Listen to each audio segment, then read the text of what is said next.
Hey everybody, Sneaky Narcotic, back at it again with another YouTube video. Today we're going to be doing some more Core Set 2020 spoilers.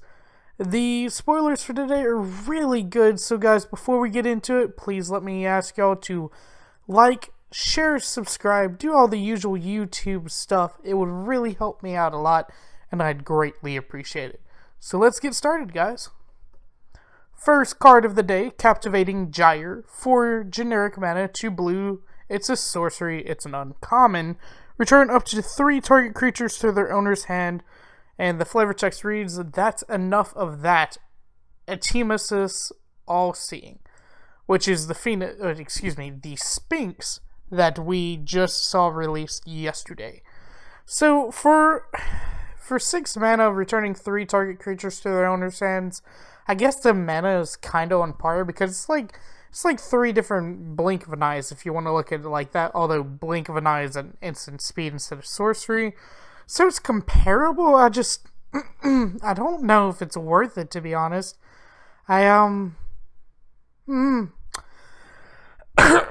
Excuse me. Let's go into the next card. Repeated Reverberation.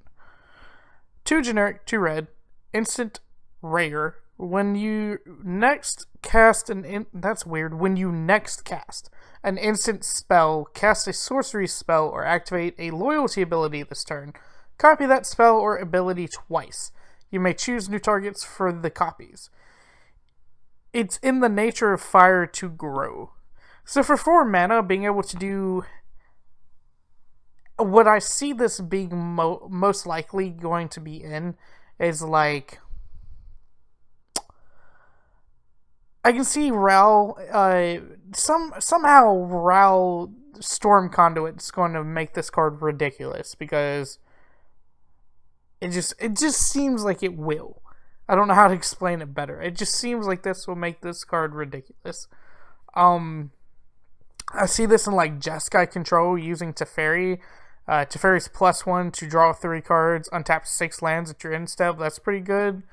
Let's see, what else would be completely broken? Put this in some type of Growl deck and use Nissa's plus ability, Nissa who shakes the world, and make 3 of your lands into creatures, and then copy that spell or ability twice. So it just copies the ability, it doesn't actually put loyalty counters on it, I believe is how you read this, because otherwise this card would be ridiculous. Love the artwork, by the way. Very cool flame effects on those fireballs. So yeah, probably this is probably the instant of the day if I had to choose an instant. Season of Growth. 1 generic, 1 green, enchantment. It is an uncommon. Whenever a creature enters the battlefield under your control, scry 1. When you cast a spell that targets a creature you control, draw a card. Awake and lift your faces to the sun. So this is, again, they're really trying for this enchanter type of deck where you're wanting to, again, when you cast a spell that targets a creature you control, so auras or anything like that. And there's actually another card that's coming up soon that you'll see in this kind of ties in with. But they're really trying to get these enchantments up. Other than that, like, I could see this in a Naya Feather deck, maybe. Being able to draw extra cards, being able to scry. Pretty good, you know. For 2 mana, this is almost as good as Dawn of Hope, in my opinion. And Dawn of Hope has been, I mean, a really good card if you've watched any of my videos with Dawn of Hope in it. But anyways, Wolfrider Saddle. It is 3 generic, 1 green, artifact equipment. It is an uncommon. When Wolfrider Saddle enters the battlefield, create a 2/2 green wolf creature token, then attach Wolfrider Saddle to it. Equipped creature gets +1/+1 and can't be blocked by more than 1 creature. Equip 3. This kind of reminds me of that artifact that makes a germ when it comes out. Just because it makes a creature, it's a 4 mana equipment that makes a creature and instantly equips it without having to worry about it. And then equipped creature gets +1/+1, can't be blocked by more than 1 creature. this will find play in at least some weird type of jank or something. Maybe in like a wolf deck, because that whole thing with wolf and Arlen Cord being in standard right now, maybe we'll find wolf deck somewhere along the line. Yes. Beautiful as she is. Wise. Yangling, Sky Dancer. 1 generic, 2 blue mana. They're really trying for these three CMC Planeswalkers recently, and I wonder what that's about. Legendary Planeswalker Yangling. Cool. It is a mythic rare. We have mythic rare Planeswalkers again, instead of just rares and uncommons. +2 until your next turn, up to 1 target creature gets -2, -0, and loses flying. Yeah, that's alright. -3, create a 4/4 blue elemental bird creature token with flying. That's pretty good, honestly, on a blue planeswalker to make a 4/4 flyer. Pretty good. -8, you get an emblem with islands you control have tap, draw a card. It comes down for 2, which is not as bad as people are making it out to be.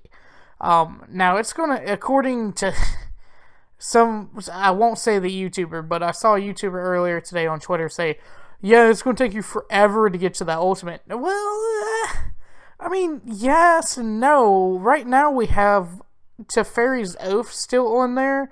We have we have some things that we can do, is my point, and it's not that bad, because, like, if you look at it, turn 3, you come down, instantly +2 it, that's 4.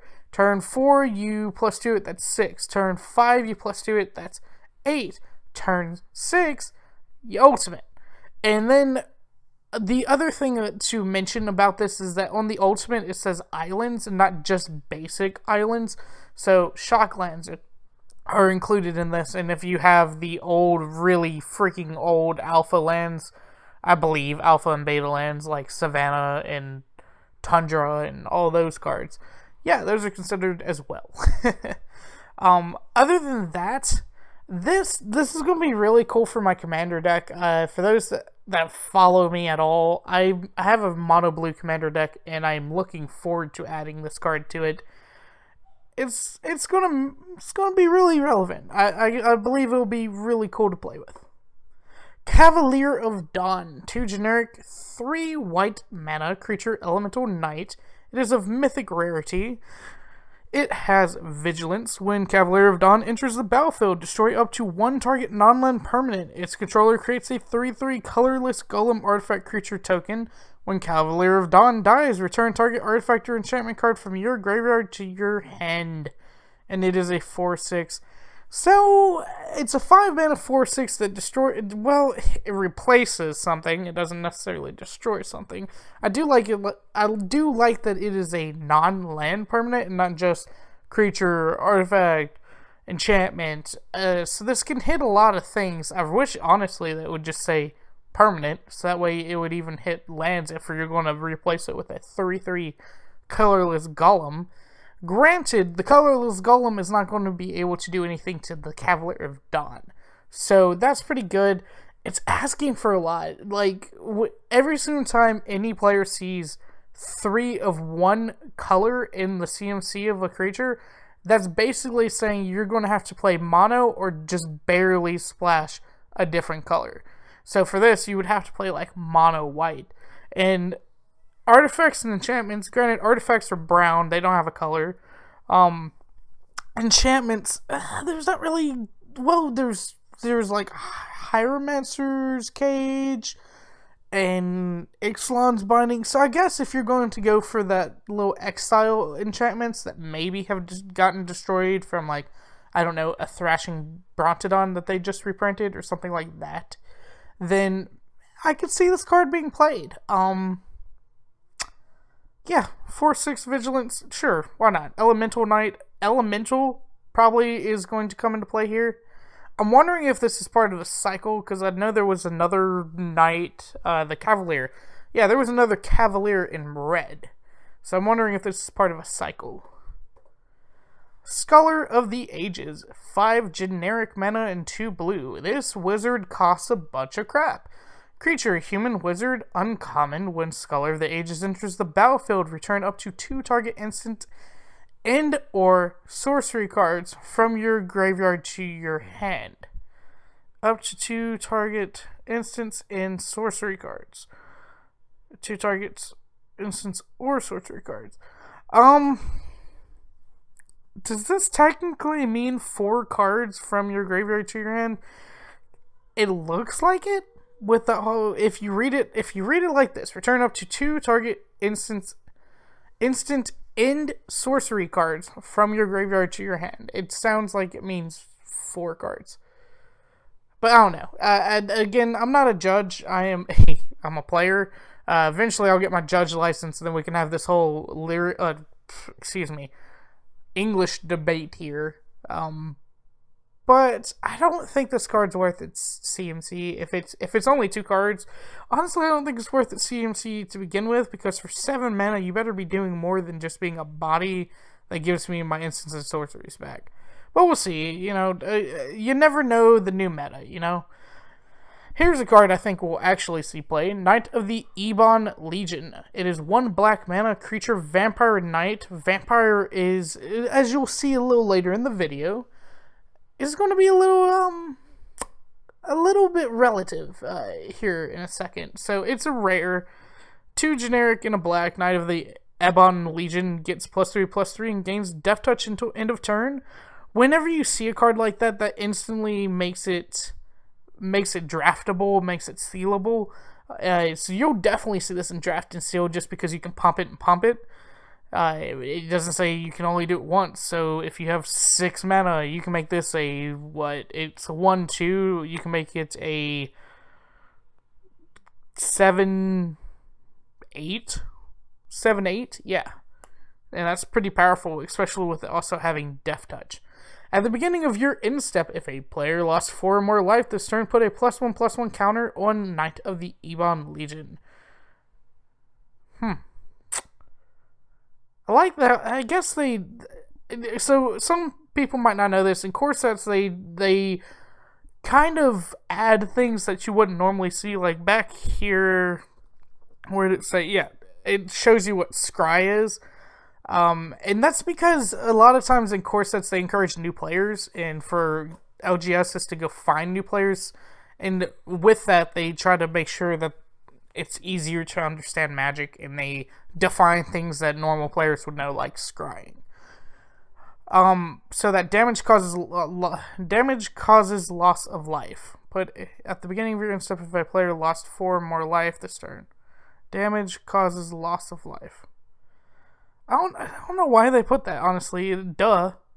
Anyways, Scuttlemutt. 3 generic mana artifact creature. Scarecrow. Ooh, guys. Another Scarecrow to add to that Scarecrow commander. What fun. It's an uncommon. Tap it. Add 1 mana of any color. Tap it. Target creature becomes the color or colors of your choice until end of turn. Weird that they would put colors. With the 5 lenses on its head, it sees the world in color beyond normal sight. And it is a 2/2.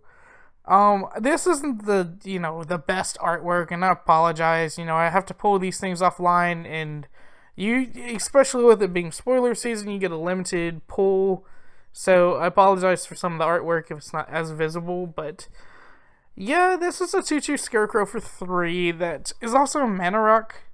And there are mana rocks that are 3 mana. I believe Power Shard's 3 mana. So a mana rock with a body is not bad, It's not that bad.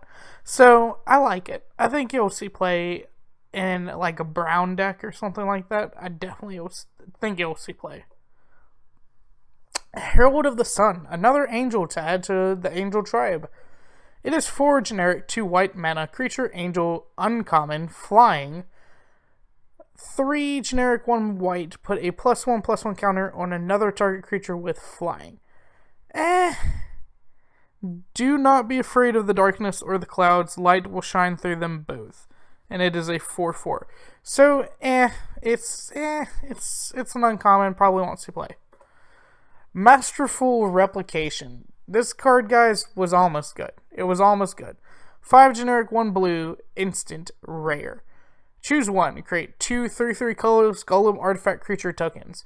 It is literally 2 bodies that are both 3 and 3.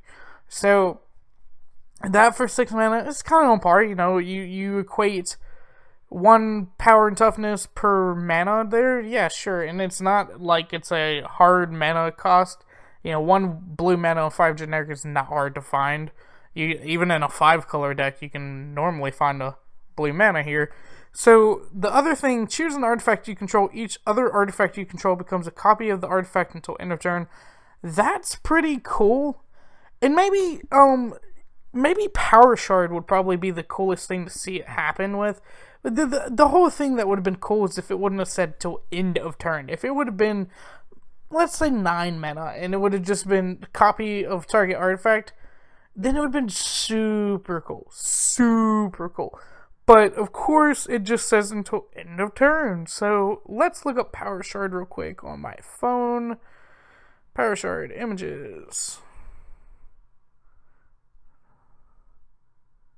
Yes, so Power Shard says tap it, add a generic mana for each artifact you control named Power Shard. So, if you're, like, have a treasure deck, let's say that, and you have 6 different treasures that are all power stones now, then that's each producing 6 mana. You have a frick ton of mana, but I don't know. I think this card's missing something, honestly. I really do. I think maybe there's an artifact that they're planning on putting out that's going to be ridiculous, and then that's when we'll be like, hey, this card's super relevant. Maybe they put one out and I just don't know about it? I don't know. Portal of Sanctuary.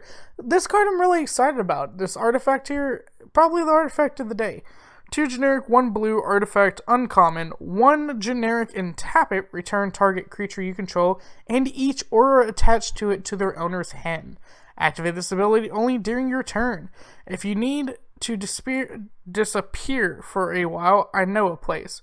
Believis Master Archivist. So, activate this ability only during your turn, attached to it to their owner hand. So, you can...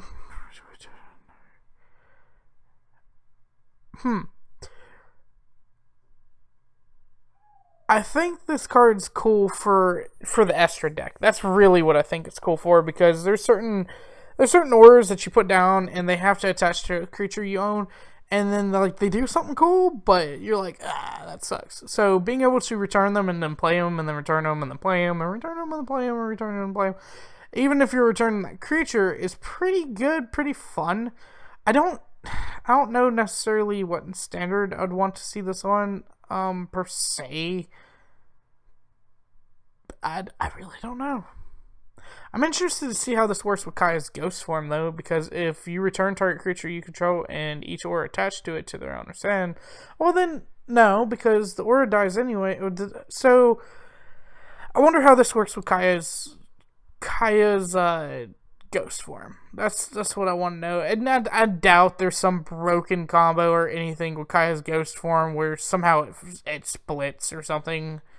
And again, there's probably triggers that stack first. Enchanted creature or planeswalker you control.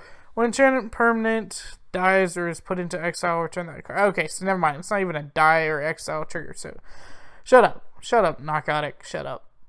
Oh man, card of the day right here. Everybody was talking about it. Everybody probably still talking about it on Twitter. I haven't checked in the last hour. But, Rotting Regisaur, 2 generic and 1 black, creature zombie dinosaur, and it is a rare. At the beginning of your upkeep, discard a card.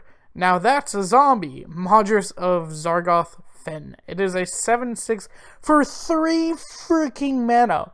What the hell, Wizards? You might as well have printed an Infect card, because this is ridiculous. It's a zombie dinosaur, dinosaurs and zombies, both relevant creature types here, because zombies has a lot of support, especially with War of the Spark that just came out, and dinosaurs have a lot of support because Ixalan's still in the rotation till September. So what's really cool about this card is that it's missing flavor text to be an okay card. At the beginning of your upkeep, discard a card. Or lose Rotting Regisaur. That would have made this card okay, but because this card says just discard a card, and it's at your upkeep, it's not even after your draw step, so you still get to draw a card per that turn, but as long as you get rid of it before your next turn, this doesn't even matter. It's a 7-6, dude. What the hell are you smoking? Oh my god, guys. Awesome artwork. I love the artwork. It looks like Liliana might have taken this over or something. Super cool. Super cool card.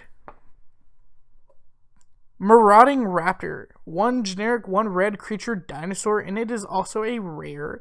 Creatures you control, or creature spells you cast, cost 1 less to cast. That's pretty cool in general. Whenever another creature enters the battlefield under your control, marauding, I don't know why I'm having trouble saying that word right now. I'm tired. Marauding Raptors deals 2 damage to it. If a dinosaur is dealt damage this way, Marauding Raptors gets +2/+0 until end of turn. Okay, that second part's pretty cool. You know, put in dinosaurs and it'll probably do something cool and fun. And it also is able to, like, what's the word? It's able to do the enrage for dinosaurs. So this is kind of a dinosaur tribal idea, and it's not that bad. It's a 2/3 for 2, which is pretty good, and it also discounts your creatures. So, and then of course it's not legendary, so you can have 4 of these out and discount your creatures by 4, or you can play. So I think this card will definitely see play somewhere. Is what I'm mainly getting to. Flavor text: stand still and try not to look like prey. Skirk Hobnet's Wilderness Guide. Ah, yes, another commander to look at. Not for me, though, not for me. Yarok the Desecrated. 2 generic, 1 black, 1 green, 1 blue, legendary creature, elemental horror. I love the creature type on this. Mythic rare, Death Touch and Lifelink, pretty cool. If a permanent entering the battlefield causes a triggered ability or a permanent you control to trigger, that ability triggers an additional time. Yarok grieves within the waste of Bala God's corrupted land. Lament for Bala Ged. Yeah, Bala Ged. Stanza 1, and it is a 3/5. So, it's basically a card that says ETBs are ridiculous.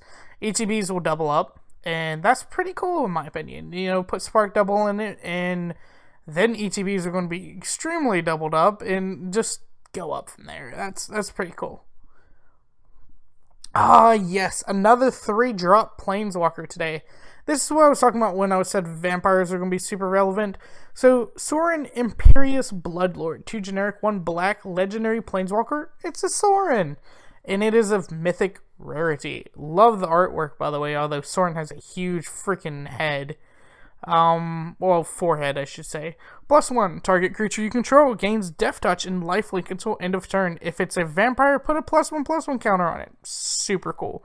Another +1 ability. You may sacrifice a vampire. When you do, Sorin Imperious Bloodlord deals 3 damage to any target and you gain 3 life. Okay, sure. -3. You may put a vampire creature card from your hand onto the battlefield. That's pretty good. You get to play a spell for free for -3, and you can do it as after he comes out. On turn 3, you could play, like, and this is where it gets. This is where this card becomes less relevant. They need to print vampires that make this pay off better. So, at turn 3, -3, Butcher of Malakir Commander is the only real reason I'd see to play this. Because I love Butcher of Malakir, and putting it out super early makes it even better. And you know what? It would be nice if I checked to make sure that Butcher of Malakir is actually a vampire, because I'm sure somebody would, like, skewer me in the comment section below if Butcher of Malakir was not a vampire. So let's double check real quick. Butcher of Malakir. Ha! I knew it. So yes, vampire warrior. Super fun.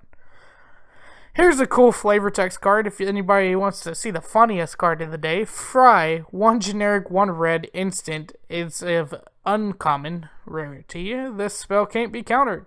That's pretty neat. Fry deals 5 damage to target creature or planeswalker that's white or blue. That's pretty neat. That kills, your Teferis, your Chandras. That's pretty neat. It hits Nicol Bolas, of all things. Although Nicol Bolas hasn't really seen play much. I'm afraid your dinner got a little overcooked. Oh, poor chicken. He was so young. Marlin Forthwald Innkeeper. I feel like some people watch these videos just to see me like try to pronounce these words. Moldervine Reclamation. 3 generic, 1 black, 1 green. When I saw Reclamation, I was like, oh, Wilderness Reclamation, but better? Nope. Enchantment uncommon. Whenever a creature you control dies, you gain 1 life and draw a card. That's super cool. It's just, I don't like it. I don't know. I wish it would have been of rare rarity and it would have been like a 3-drop or a 4-drop. The heroes of the past nourish our spirits by their example and nourish our crops by their decay. Jedeg, Philosopher of Graves. So this is very Gruul-esque, life comes from death and death comes from life, and it's a complete cycle that's continuous and never ending. Yes, so we're getting towards the end here. I did want to show you guys these Scrylands that are my friend said they're coming back. I'm not sure if they've been here yet or not, but these are the Scrylands. So Temple of Epiphany, enter the battlefield tapped. When Temple of Epiphany enters the battlefield, scry 1. They're basically guild gates that let you scry, and that's relevant. You can play your shock lands, you can play your buddy lands, I believe is what they're called, check lands, and then you can play your scry lands. So that's 3 different types of lands you can play for every 2 colors, and that's pretty neat. That's pretty neat. Temple of Malady. Malady.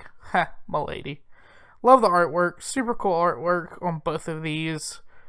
That's the Gruul one. The first one's the Izzet one. This is the Simic one. Temple of Mystery. Ooh. Temple of Silence. And the sound of silence. Yes, it is the Orzhov one. And I think we have one last one. Temple of Triumph, which is Boros.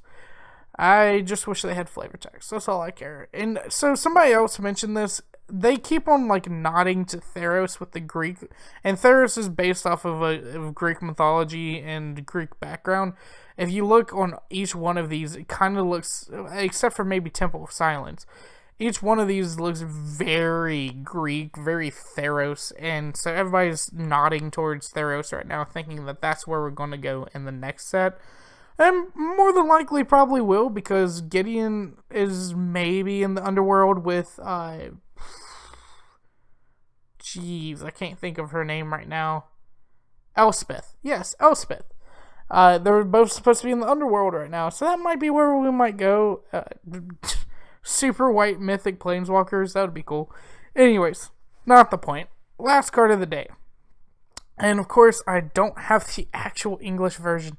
I thought I went through this and changed it to where it's English all the way. So let me look this up real quick.